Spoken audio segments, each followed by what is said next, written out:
ሞኝነት ሆኖ አይደለም ፍቅሩን ቀምሼ ነው ናፍስ ሲለኝ የተከተልኩት ነፍሴ ተማርካ ነው ጠቢባን ያላዩት እውቀት ለእኔ ተገልጦ ነው የጌታን የማዳን ምስጢር ነፍሴ ተረድታው ነው ከወርቅ በልጦብኝ ነው።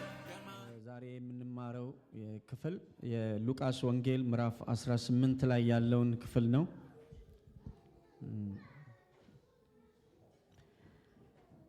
ሳይታክቱም ዘወትር ሊጸልዩ እንዲገባቸው የሚል ምሳሌ ነገራቸው። እንዲህ ሲል በአንዲት ከተማ እግዚአብሔርን የማይፈራ ሰውንም የማያፍር አንድ ዳኛ ነበረ። በዚያችም ከተማ አንዲት መበለት ነበረች። ወደ እርሱም እየመጣች ከባላጋራዬ ፍረድልኝ ትለው ነበር። አያሌ ቀንም አልወደደም። ከዚህ በኋላ ግን በልቡ ምንም እግዚአብሔርን ባልፈራ ሰውንም ባላፍር ይቺህ መበለት ስለምታደክመኝ ሁልጊዜም እየመጣች እንዳታውከኝ እፈርድላታለሁ አለ።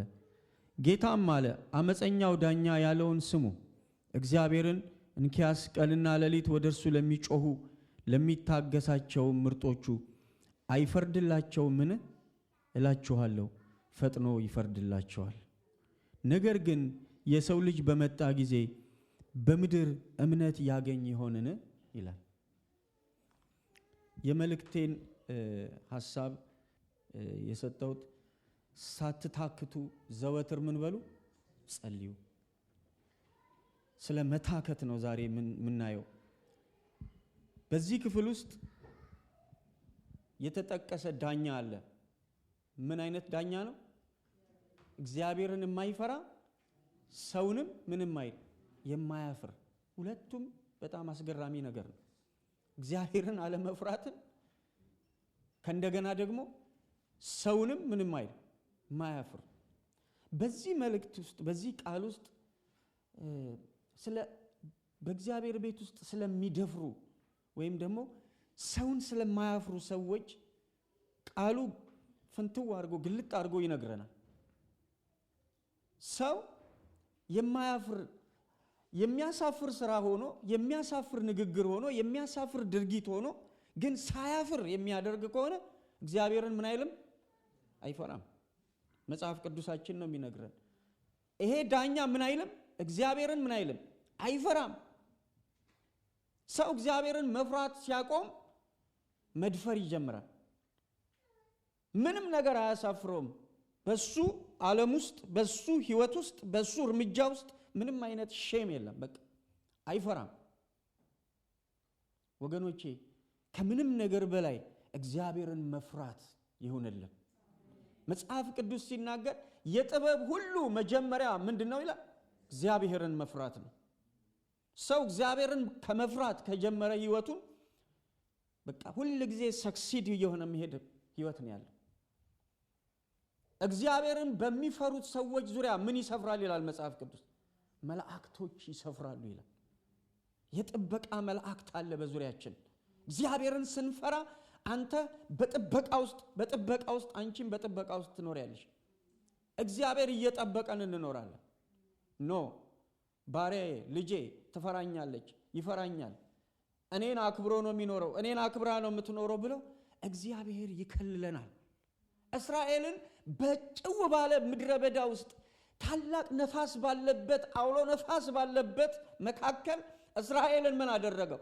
ከበበው፣ ተጠነቀቀለት ይላል መጽሐፍ ቅዱስ። እግዚአብሔር እንዲህ ነው የሚጠነቀቅልን። ስለዚህ በዚህ ክፍል ውስጥ ስንመለከት ስለ መታከት ከማየታችን በፊት በዚህ በምዕራፍ 17 ቁጥር 20 ላይ ልውሰዳችሁ።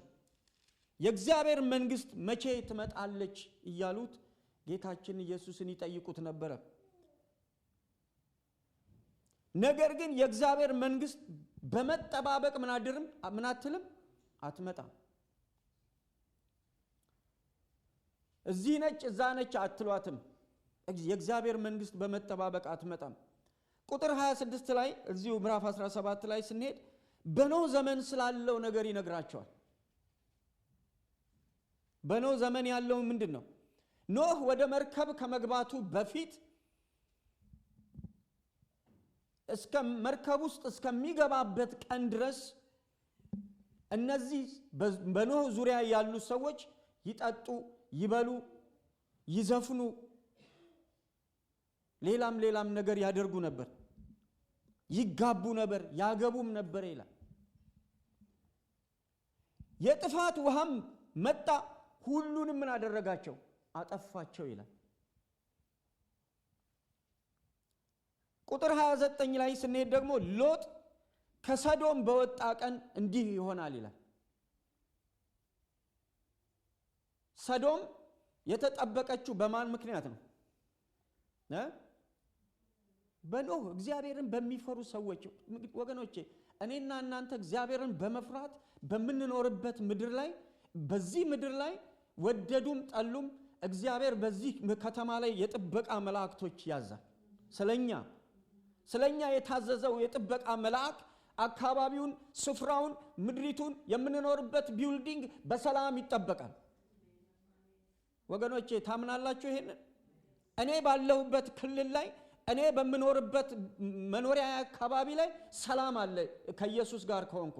ምክንያቱም የሰላሙ ንጉስ ይዤ ነው የምጓዘው። የሰላሙ ንጉስ ከኔ ጋር ካለ የሰላሙ ንጉስ አካባቢው በኔ ምክንያት ይጠበቃል። በኖህ ምክንያት ከሰዶም በወጣ ቀን እንዲህ ይሆናል ይላል። የኖህ ህይወት አመልካችነቱ እግዚአብሔርን በሰማይና በማይፈራ ትውልድ መካከል በሰማይ ያለውን እግዚአብሔርን በማይፈራ ትውልድ መካከል እግዚአብሔርን በመፍራት ምን ያለ ሰው ነው? የኖረ ሰው ነው። የኖህ ህይወት እግዚአብሔርን በመፍራት ነው፣ በመታዘዝ የሚኖር ሰው ነው።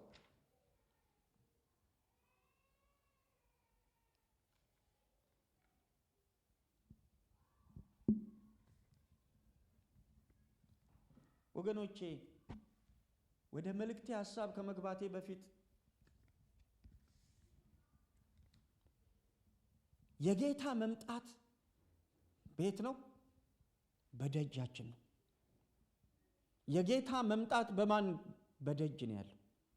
ጌታ ሊመጣ ነው። እኔ ይሄን መልእክት ስሰበክ ስሰማ በኢትዮጵያ 81 ዓመተ ምህረት ነው ጌታ ኢየሱስ ወደ ህይወቴ የገባው። ከዛ ጊዜ ጀምሮ ኢየሱስ ይመጣል እየተባለ ሲሰበካ በደጅ ነው የሚባል። መጽሐፍ ቅዱሳችን ሲናገር 1000 ቀን እንደምን ነው ይላል? እንደ አንድ ቀን ነው ይላል። ሁልጊዜ የጌታን መምጣት አሁን እንደሚመጣ እያሰብን ካልኖርን ክርስቲያን መረን እንወጣለን። እንደፈለግን እየፋነንን መኖር እንጀምራለን። ወገኖቼ የጌታን መምጣት እያሰብን ግን እንድናደርገው የታዘዝነው ነገር አለ። የጌታ መምጣት በደጅ ነው። በሉቃስ ምዕራፍ 18 ቁጥር 1 ላይም ጌታ በምሳሌ እያስረዳ ለደቀ መዛሙርቱ የሚነግራቸው ሳይታክቱ ዘወትር ምን እንዲሉ እንዲጸልዩ።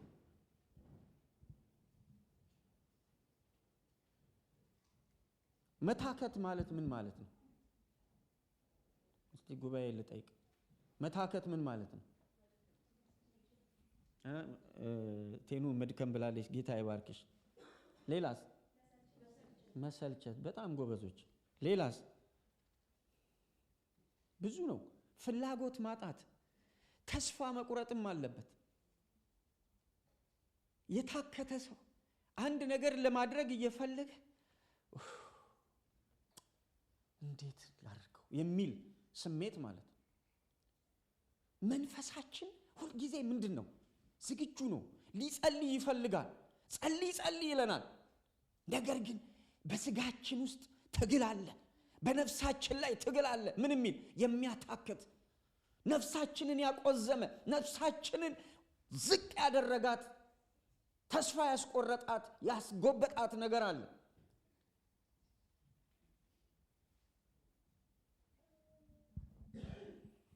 አንድን ክርስቲያን ሊያታክተው የሚችሉ ምክንያቶች ብዬ የጠቀስኳቸው ምናልባት ብዙ ልንጠቅስ እንችላለን፣ ግን በእኔ ዝግጅት ውስጥ በህይወቱ ለውጥ ማጣት፣ ሁልጊዜ ድግግሞሽ ህይወት፣ በቃ እኔ እንደዚህ አንድ አይነት ህይወት። ድሮ የምሰራበት ቦታ ላይ ልጁ በጌታ አይደለም፣ ያው ሙስሊም ነው፣ ግን እኔ ሰለቸኝ ምናምን አለ። ምን ሆንክ? አንድ አይነት ህይወት ነው በቃ። እዚህ ሌሊት እንሰራለን፣ እቤቴ ሄጄ ተኛለሁ፣ እበላለሁ፣ ጠጣለሁ፣ ተመልሼ እዚህ እመጣለሁ። ምን ፈለክ ታዲያ? የኛ ህይወት እኮ እንደዛ ነው አይደል? እኔም እኮ እንደሱ ነው የምኖረው። እሰራለሁ፣ እቤቴ ሄጄ ተኛለሁ፣ በልቼ መጣቼ እንደገና እሰራለሁ። ግን እኔ ደስተኛ ነኝ። ምንድነው ደስተኛ እንደሆነ ያደረገኝ? ኑሮን ያጣፈጠልኝ ምንድነው? የሚያታክቱ እኮ እንዴ አንድ ቤት ውስጥ ስገባ፣ አሁን ቤቴ ስገባ አንድ አይነት ነገር ነው። ሳሎን ውስጥ ምንም፣ ኪችን ውስጥ አንድ ነገር ነው፣ ምንም አዲስ ነገር። ምናልባት በ6 ወር በአመት ቃል ልቀይር እችላለሁ፣ እንቀይር እንችላለን፣ ለውጥ ልናይ እንችላለን። ሁሉ ጊዜ የማየው አንድ አይነት ቤት ነው። ግን ኑሮዬን ያጣፈጠው ኢየሱስ ነው። ሃሌሉያ! የኢየሱስ መኖር ነው። ተስፋ የሚሆን ነገር ውስጣችን ስላለ እኮ ነው የጣፈጠው ኑሯችን። የማንታክተው የማንደክመው ይሄ ነገር ገና እዛ ሄዳለሁ ብለን የምናስበው ቦታ አለን። ይሄ እኮ ጊዜያዊ መቆያችን ነው። ተሰፍተን የምንኖርበት ወይም ደግሞ ታትመን የምንኖርበት ቦታ አይደለም። አብርሃም እኮ ድንኳኑን እየነቀለ ስፍራ እየለቀቀ ሄዷል። ይሄው ኢትዮጵያ ተወለድኩ፣ ኢትዮጵያ አደግኩ፣ ግሪክ ኖርኩ፣ ከግሪክ ደግሞ እዚህ መጥቻለሁ። የት እንደምሄድ አላቅም ከዚህ በኋላ። ምናልባት ካናዳ እስከሄድኩ ሌላ ቦታ ብንሄድስ? ሂድ ካለ ትሄዳለህ። እግዚአብሔር ኑሩ ባለን ቦታ ላይ እንኖራለን። ሊስን አዳምጡኝ ወገኖቼ፣ ለጉራ አይደለም የምነግራችሁ። 14 ሀገር የምገባበት ፓስፖርት በእጄ እያለ ነው እኔ ግሪክ የኖርኩት 25 ዓመት። መሄድ አቅቶኝ ነው። ይኸው እዚህ ያለች ምስክር። ለንደን ወደ እንግሊዝ ልንመጣ ቪዛ ወስዳ እጇ ላይ ምን እንደያዘን ሳይታወቅ 6 ወሩ ሳንሄድበት ተቃጠለ። የሰራዊት ጌታ እግዚአብሔር በፈቀደው ሰዓት ነው የሚያንቀሳቀሰን። እኔ ካናዳ ለመሄድ ነበር የምታገለው የነበረው። ልቤ ግን ብድግ አለና ወደ ስኮትላንድ እንዴ አስቤው ማላቀው ስኮትላንድ ብድግ አለ ልቤ። እኔ ተነስቻለሁ ልሄድ ነው አልኩ። ከምር ነው ትለኝ? አዎ። ወሰንኩኝ፣ ሄድኩኝ፣ መጣው። within 1 year ውስጥ ነገሮች ሁሉ ሴትልድ ሆኑ። 1.5 year ውስጥ መጣች ሚስቴ። እዚህ ኑሮ እየኖረ ነው። ያው በቅርብ የመጡ እዛ ጋር ማያቸው ቤተሰቦች አሉ። ልክ እኮ እግዚአብሔር የኛን ህይወት እንደ ፓዝል እኮ ነው የሚገጣጥመው። የት እንደምንኖር ያውቃል። መውደቂያችንን ያውቃል። ስፍራ የሚቀያይረው እሱ ነው። የህይወታችን ማስተር ፕላን ያለው እግዚአብሔር እጅ ነው ወገኖቼ። የህይወታችን ማስተር ፕላን ያለው እግዚአብሔር እጅ ነው። ነገ ምን እንደምንሆን አናውቅም። ማንን እንደምናገባ፣ ከማን ጋር በትዳር እንደምንቆራኝ የሰራዊት ጌታ እግዚአብሔር ያውቃል። ሁሉ ነገር በእግዚአብሔር እጅ የተሰራ ነው። የኛ ነገር ያለቀውን ነገር አውቆ መግባት ብቻ ነው። ጌታ ሆይ ወዴት ነው የምገባው? በህይወቱ ለውጥ ማጣት፣ የመከራ ብዛት፣ መከራ ሲደራረብ መታከት ያመጣል። ስደት፣ ደጋግሞ መውደቅ፣ መገፋት፣ እነዚህ በጥቂቱ የዘረዘርኳቸው ነገሮች ናቸው ሰውን ሊያታክቱ፣ ክርስቲያንን ሊያታክቱት የሚችሉ። ሁለተኛ ቆሮንቶስ ምዕራፍ 4 ቁጥር 1 ላይ ስለዚህ ምክንያት ይልና ምህረት እንደተሰጠን መጠን ይህ አገልግሎት ስላለን ምን አንልም? አንታክትም። ስለተሰጠን ምን ምህረት፣ ቅድም ፍርዬ ስለ ምህረት ስታወራ ነበር። ስለተሰጠን ምህረት እግዚአብሔር ወገኖቼ ቀን መሽቶ ቀን ሲነጋ ገና በራችንን ከፍተን መስኮታችንን ከፍተን ወገግ ስንል፣ ሃሌሉያ፣ ብርድ ልብሳችንን ገፈፍ አድርገን ስንነሳ በሰማይ ላይ የተበተነ ምህረት አለ። የቀኑ ምህረት፣ ሃሌሉያ። እግዚአብሔር በምህረቱ ባለጠጋ ነው። እንደዚህ አይነት ምህረት ስላለ አገልግሎቱም ስላለን አንታክትም ይላል። የሚያታክት ነገር ጠፍቶ ነው? በእለት ኑሯችን የሚታገለን ዛሬ ደግሞ ማን ይሆን የሚገጥመኝ ከምን ጋር ይሆን የምጋጠመው እያለን አይደል እንደምንኖረው? ግን ኢየሱስ ክርስቶስ የሚገጥመንን የሚመጣውን ነገር ሁሉ በምህረቱ ተስፋዬ ጫላ የዘመረው መዝሙር ከለለኝ በምህረቱ የሚል መዝሙር አለ አይደል?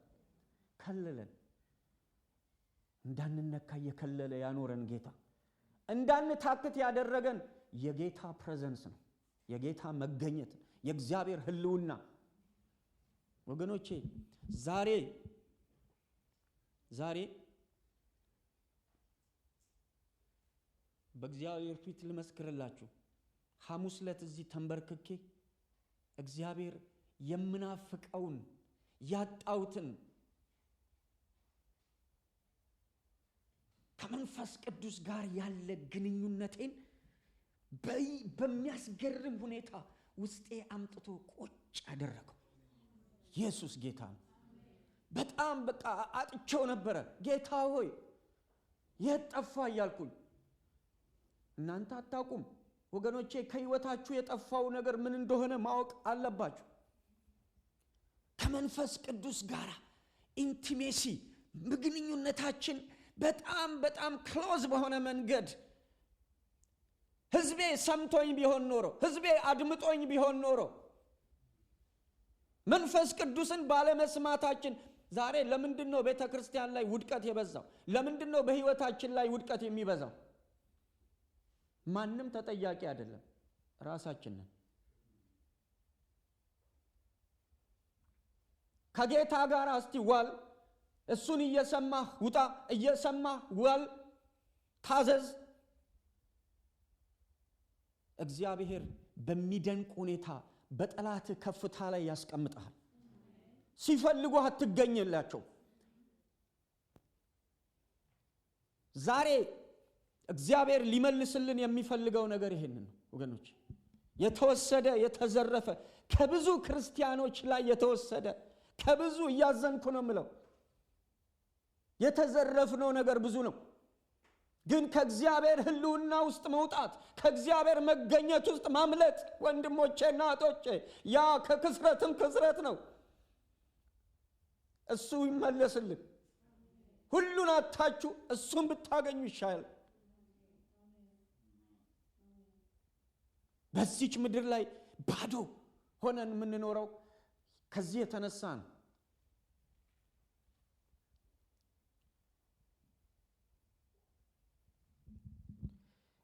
አያችሁ፣ መታከትን አሰላለፉን ላሳያችሁ እንዴት እንደሚገባ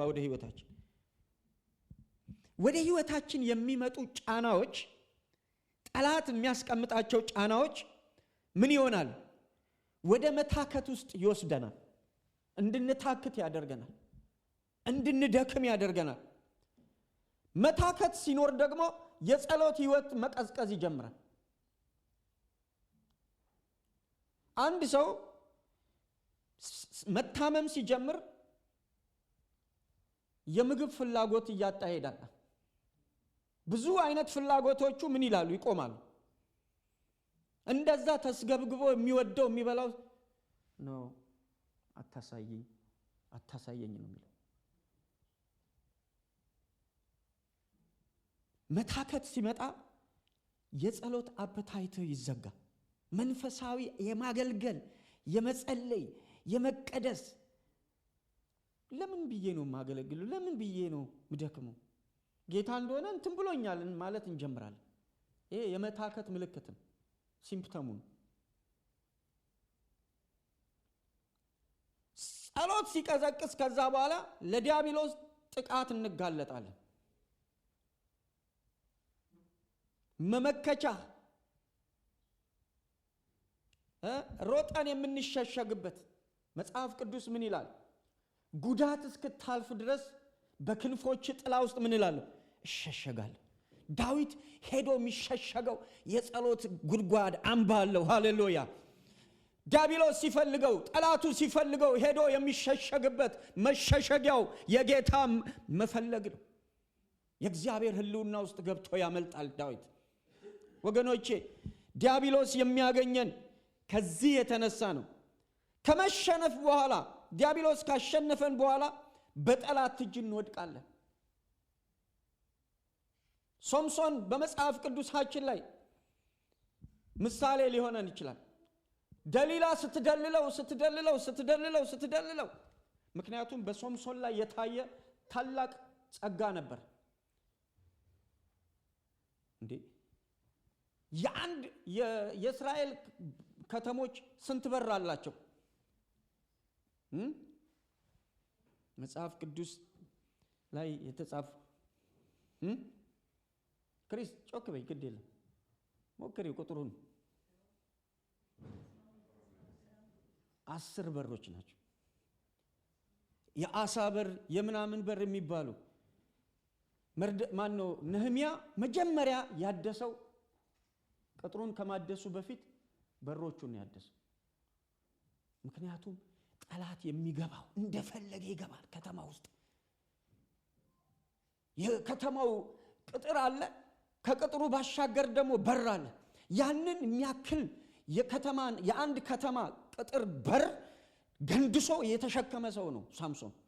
ፓወሩን ላሳያችሁ ነው። እሱ ላይ ያስቀመጠው እግዚአብሔር ያስቀመጠው ጸጋ። ግን ደሊላ በጠላቶች ተልካ ነው የመጣችው። ዛሬ የኛ ደሊላ ማን እንደሆነ ማወቅ አለብን። ቢደልለን ምንድነው? ጸጋችንን ሊላጭ ዳርዳር እያለ ያለ በቲራ መጥቶ ሊጥለን የሚፈልግ መንፈስ አለ። እሱን መንቃት አለብን ወንድሞቼ እናቶች። መጣች፣ ደለለችው። አንተ አትወደኝም በፍቅር ቃላት አለሳስላ ምን አደረገችው? እንዲናዘዝ አደረገችው። እንግዲያውስ የኃይሌ ምንጭ ያለው ምን ጋር ነው? ጸጉሬ ላይ ነው። አጋድማው ይላል ጭኗ ላይ አጋድማው ላጨችው። ሶምሶን ጠላቶች መጡብህ አለችው። እንደ ቀድሞ መስሎት ሮጦ ሲነሳ ኃይል ሄዷል። ወንድሞቼ እናቶች፣ እግዚአብሔር ግን የእንደገና አምላክ ነው። ሶምሶንን በኤሽታውል ሸለቆ ያነቃቃ የነበረ መንፈስ ነበር። ያንን መንፈስ መታው ከሱ ላይ። ወገኖቼ ዛሬ በዚህ ጉባኤ ውስጥ ከብዙዎቻችን ላይ ነው የምነግራችሁ። አይደለም እዚህ ጉባኤ ጠቅላላ በኢትዮጵያ ቤተክርስቲያን ላይ የተመታ ጉዳይ ነው። እግዚአብሔር እንዲያነሳልን እንጸልያለን።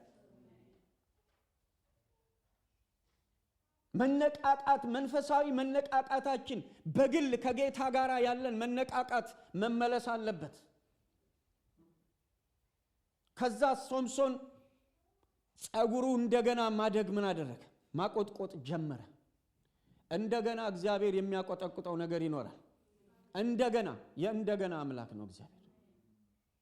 ከዛ በኋላ እግዚአብሔርን ለመነ ሶምሶን። እባክህን እግዚአብሔር ያለው ምን በለኝ? አንድ ጊዜ ምን በለኝ? አስበኝ። አንድ ጊዜ ምን በለኝ? አስበኝ። እግዚአብሔር ግን ሶምሶንን ምን አደረገው? ልመናውን ሰማና አንዱን ሰው ታውቃላችሁ፣ ሰይጣን የመጀመሪያው ዓላማ መንፈሳዊ ጆሮና መንፈሳዊ አይን የሚባል አለ በመጽሐፍ ቅዱስ ውስጥ። እነዚህን ሁለት ቦታዎች ምን ማለት ነው? ማበላሸት ነው የሚፈልገው። አይኑን ነው መጀመሪያ ያወጣው ሰይጣን። ጠላቶች መጥተው የሶምሶንን ሁለት አይኖች ምን አደረጉት? አወጡበት። እንዳያይ እንደፈለጉ ሊያደርጉት በእነሱ መድረክ ላይ ወስደው አስደነሱት። ድሮ ለአምላኩ የደነሰ ለአምላኩ የዘመረ ሰው ለጠላት አስደነሱት። እንደፈለጉ እየወሰዱ የሚፈልጉትን አደረጉት። እግዚአብሔር ግን ጸሎቱን ሰማና አንድን ሰው እየለመነው እባክን የቤቱ ምሰሶ ጋር አስጠጋኛል። የጌታ ኃይል በላዩ ላይ እንደገና መጣ።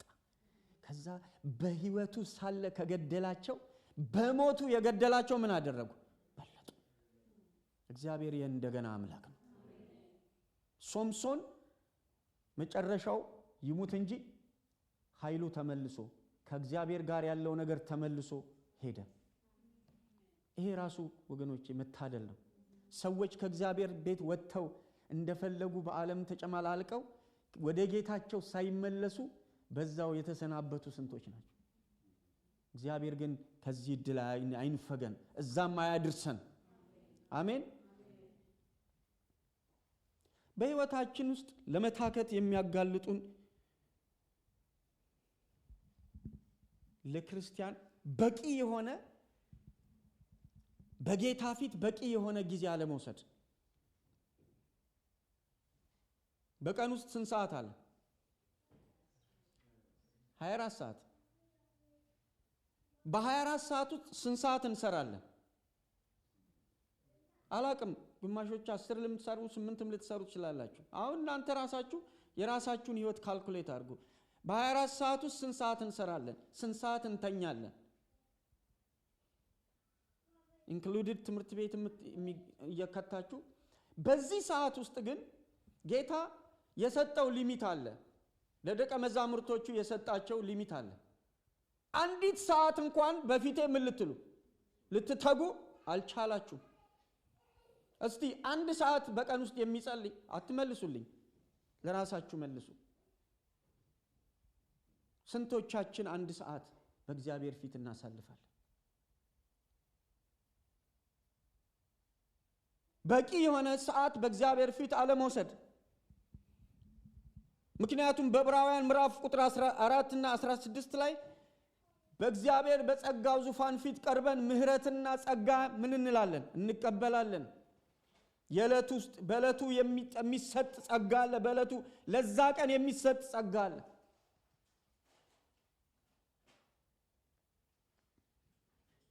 ሁለተኛው የእግዚአብሔርን ቃል በበቂ ሁኔታ አለመመገብ፣ አለማጥናት እና አለማሰላሰል። ሶስቱም ነገሮች ያስፈልጋል። ቃሉን መብላት ያስፈልጋል። ከእንደገና ምን ማለት ማጥናት ያስፈልጋል።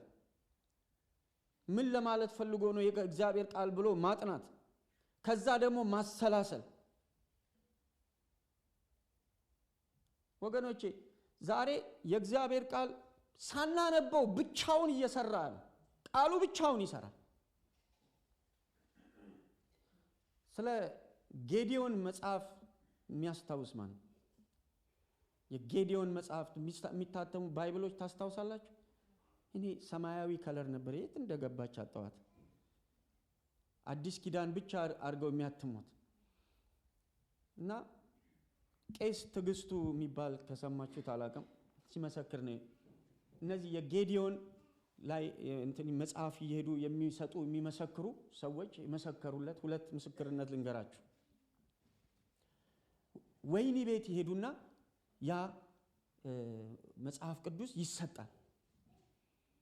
ከዛ ወይኒ ቤት ሄደና በጣም ቀንደኛ ኃይለኛ ወንበዴ ሆኖ የታሰረ ሰዋል።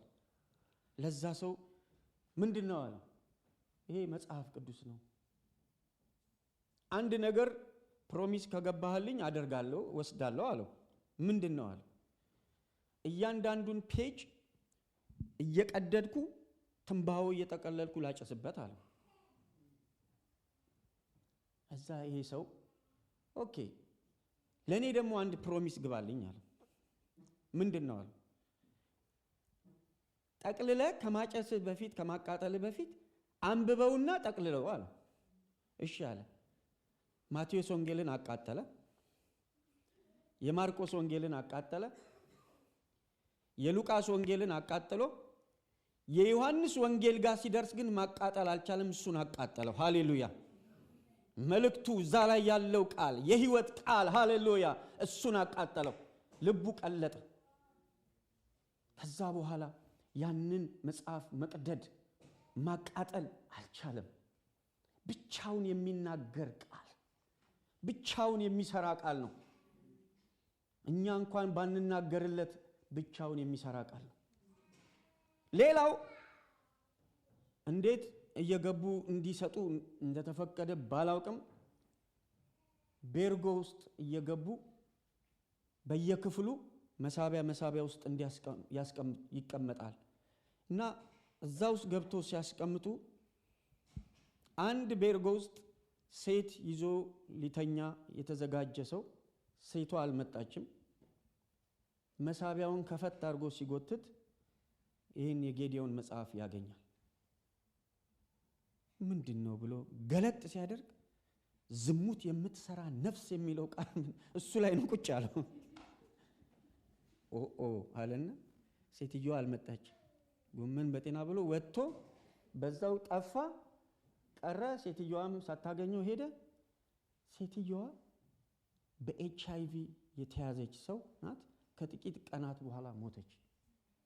ሰውየውን ማን ያስመለጠው? የኛ ኢየሱስ የኛ አምላክ ቃሉ እንዲህ የሚሰራ አምላክ ነው። ወንድሞቼና እህቶቼ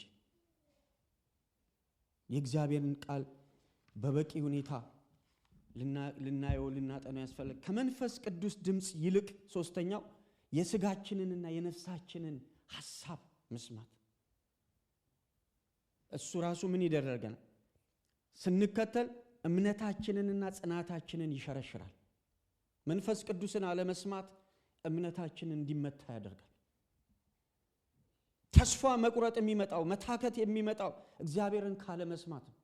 መንፈስ ቅዱስ ቤተክርስቲያን ጌታ እግዚአብሔር እንድን ያለው መንፈስ ለአብያተ ክርስቲያናት የሚለውን ጆሮ ያለው ምን ይበል? ይስማ።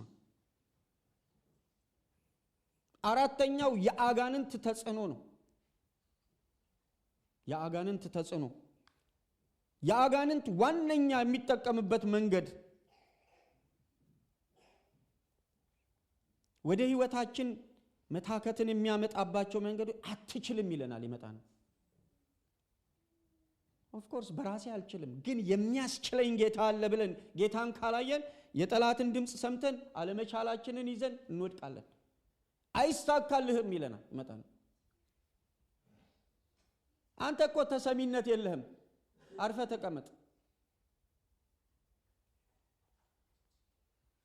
እንደዚህ አይነት መንፈሳዊ ነገራችንን የሚመቱ ነገሮች አምጥቶ በላያችን ላይ ይወረውራል። ወገኖቼ በመጨረሻም በኢሳይያስ ምዕራፍ 40 ከቁጥር 29 እስከ 31 ላይ እናንተ ቤታችሁ አንብቡት። እንዲህ ይላል፣ ለደካማ ምንን ይሰጣል? ኃይልን ይሰጣል። ጉልበት ለሌለውም ብርታትን ምን ይላል? ይጨምራል። ብላቴኖች ምን ይላሉ? ይደክማሉ። ይቀጥልና ይታክታሉ።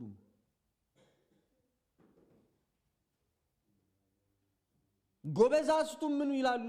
ይወድቃሉ ካለ በኋላ ግን እግዚአብሔርን በመተማመን የሚጠባበቁ ምናቸውን ያድሳሉ? ኃይላቸውን ምን ይላሉ? ያድሳሉ። ዛሬ ኃይላችንን እንዲያድስ ትፈልጋላችሁ? እግዚአብሔር ጉልበቴን ያድስልኝ የሚል ሰው እስቲ እግዚአብሔር በቤተ ክርስቲያን ውስጥ መጥቶ ጉልበቴን ያድስ፣ በእርሱ ፊት ኃይሌን አድሼ መሮጥ እፈልጋለሁ የሚል በኤፌሶን ምዕራፍ 6 ቁጥር 18 ላይ እንዲህ የሚል ቃል አለ። ዘወትር በመንፈስ ምን በሉ? ጸልዩ። መቼ? ዘወትር፣ ሁል ጊዜ ስትንበረከኩ ወንድሞቼና እህቶቼ በእግዚአብሔር ሕልውና ውስጥ ጌታ መንፈስ ቅዱስ ሆይና ስለምን እንደምጸልይ አላውቅም፣ አንተ ግን በመንፈስ ቅዱስ ምሪት ምራኝ ብለን ተንበርክከን ስንጸልይ የጌታ መንፈስ እንዴት እንደምንጸልይ በማይነገር መቃተት በእኛ ውስጥ ሆኖ መቃተት ይጀምራል። ወንድሞቼና ብዙ ነገሮች ሆነዋል። ብንመሰክር ብንናገር የማያልቁ በህይወታችን የሆኑ ነገሮች አሉ። አንበርክኮ የሚያጸልይ ጌታ ሃሌሉያ። ሁሌ ከአይምሮዬ የማይጠፋ ማረሳው አንድ ነገር አለኝ። ወደ ጌታ የሄደ ጓደኛ አለኝ። ቤተሰቡ በሙሉ ውጭ ወጥቷል፣ ብቻውን ቀርቷል ኢትዮጵያ ውስጥ። አንድ ቀን ግን ግሪክ እያለው በተንበረከኩበት በጣም የጌታ መገኘት በተንበረከኩበት ቦታ ላይ መጣ። በጣም ደስ እያለኝ ነው የምጸልየው ያለሁት። ድንገት ግን ሄንዬን አመጣው ጓደኛዬ። ጸልይለት ይለኛል ውስጥ ያጸልየኛል። ምን እንደሆነ አላቅም። ጌታ ሆይ አሁን ባለበት ታይም ላይ አንተ ድረስለት እያልኩ ለተወሰነ ደቂቃ ለ10 ደቂቃ መንፈስ ቅዱስ አስቃተተኝ። ይገርማችኋል በዛን ሰዓት ላይ ከአልጋ ላይ ሊነሳ ፈልጎ ያቃተው ሰዓት ነበር። የጭንቅላት ቲዩመር ይዞት በዛ በሽታ ነው ተሰቃይቶ ወደ ጌታ ሄደ። ወንድሞቼና እህቶቼ እንዴት መንፈስ ቅዱስ ዘወትር በመንፈስ ስንጸልይ ወዴት አቅጣጫ እንደሚያጸልየን ስለምን እንደሚያጸልየን አናቅም። እኛ ግን ብቻ ተንበርክከን ምን እንበል እንጸልይ። መንፈሳችሁ ለጸሎት ሲነሳሳ ታውት ሌላ ነገር መስራት። እኔ ብዙ ጊዜ ተሸውጃለሁ። መንፈሴ ጸልይ እያለኝ ቆይ ካልሲን ልጠብስል፣ ቆይ እንትኔን ልጠብስል ላጤ ሆኜ ማለት ነው። እስካሁን ይኸው ጠላት በዚህ መንገድ ይዋጋናል። መንፈሳችሁ ለጸሎት ሲነሳሳ ወዲያው ኢሚዲየት አክሽን ውሰዱ። ተወርውራችሁ ወደ ጸሎት መሄድ። ያቺ ታይም እንዳታልፋችሁ። መንፈስ ቅዱስ ለምን እንዳደረገ ያውቃል። ስለዚህ ዛሬ ወንድሞቼና እህቶቼ ሁላችንም እስቲ በጌታ ፊት እንነሳና አምላኬ ማወቄ አምላኬን ማወቄ አምላኬ ማወቄ አምላኬን ማወቄ አምላኬን ሃሌሉያ አዳኜን ማወቄ